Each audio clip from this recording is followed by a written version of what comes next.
Naku, wala tayong lalagyan. Tingin tayong plastic dito.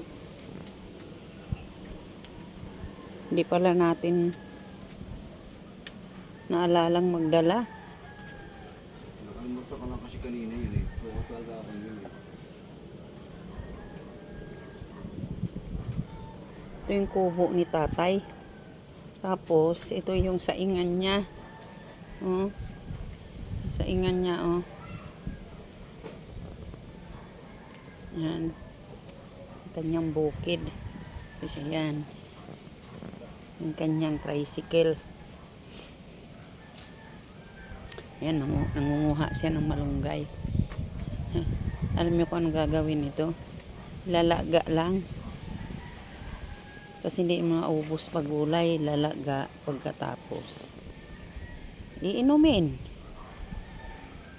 Ako gustong gusto ko to laga kasi ginagawa kong kape.